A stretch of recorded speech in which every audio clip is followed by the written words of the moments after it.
Good evening. My name is Jeff Silver, and together with Michael Elkins, I'm going to be talking about the changes in criminal law and criminal procedure. I'm going to start by talking about some of the statistics in this area. I think they're fairly dramatic. And then I'm going to talk about two specific areas of law that I think illustrate a theme in the court's criminal law jurisprudence over the last 8 years, the theme being, in short, the defendant loses.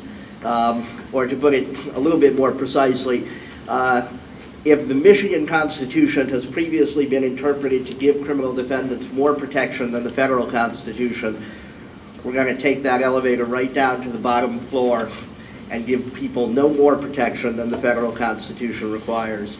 I'll close with a little bit of a crystal ball about what we might expect in the future, and then Michael is going to talk about some of the specific rules of law that have changed over these last 8 years.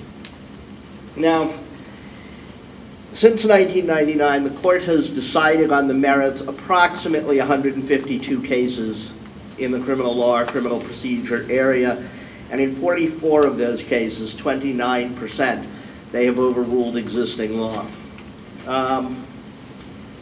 39 of those 44 cases favored the prosecution.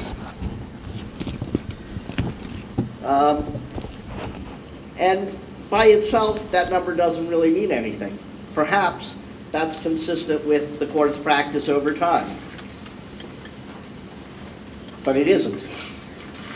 We look at these last 8 years, the court has overruled existing law 44 times. In the 28 years prior to the past date, dating back to 1970, the court overruled itself less than it has in the last 8 years. You see it broken down there by decade. 18 times in the 1990s, 5 times in the 1980s, only 13 times in the 1970s. So this rate of overruling in the last 8 years is unprecedented here in Michigan. It's not the way our court has previously done things. There's been a little bit more stability in the law. But perhaps there's a national movement afoot in these last 8 years. Perhaps the country had gone off the rails in the 1970s and 80s and early 90s, and courts around the country are correcting their state laws for the aberrations of the past 30 years. And I can't tell you that I've looked at all 50 states. I looked at a couple. I chose Minnesota and Wisconsin because they are our sister states in the Great Lakes area. Like us, they have a Supreme Court which is appointed when vacancies occur and then filled, and then those justices stand for election thereafter. Like us, they do not have capital punishment, which injects a lot more cases into the Supreme Court docket in capital punishment states because death sentences go straight to the Supreme Court on appeal. So they're very similar states in that regard, somewhat less population than ours, but they each have a major metropolitan area, and they don't overrule quite as much as we do. 7 times in over 300 criminal cases in the same period in Minnesota, 13 times in over 200 criminal cases decided on the merits in Wisconsin. So by any measure, whether looking at our sister states or looking at our own practice prior to the current era, this rate of overruling our prior criminal law precedent is aberrational. And it cries out for explanation, and I don't know that I'm going to be able to give a definitive explanation of why that is. But I think we can make some observations in 2 areas. The general thrust of these 39 overrulings that favor the prosecution has been to greatly enhance prosecutorial power. And I'm going to look at cases in 2 specific areas, cases dealing with the exclusionary rule and cases dealing with double jeopardy.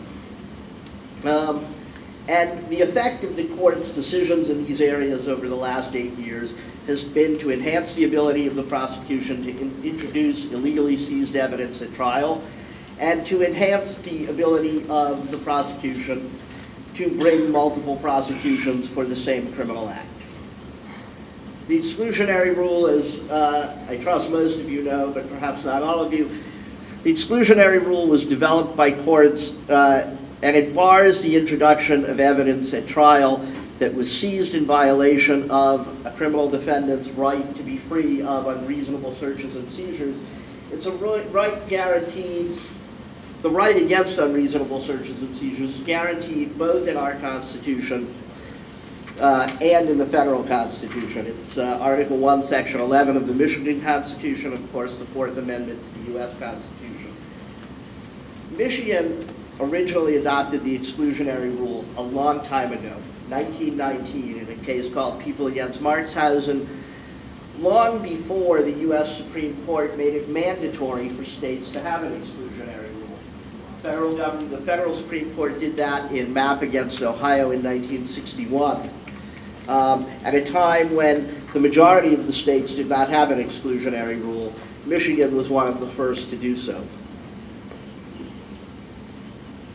So Michigan was a leader in protecting the fairness of our criminal justice system. Now, the federal Supreme Court, starting in the 1970s really, but also the 1980s in particular, started making exceptions to the exclusionary rule. And Michigan has, generally speaking, resisted the temptation to go along. They have not made these exceptions.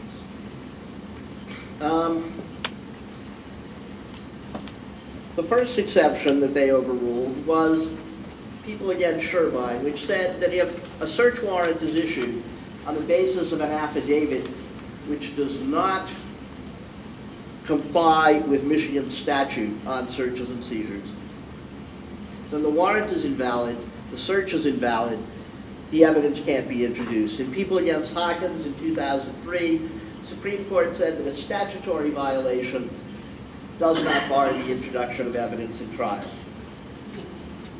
Unlike medical law.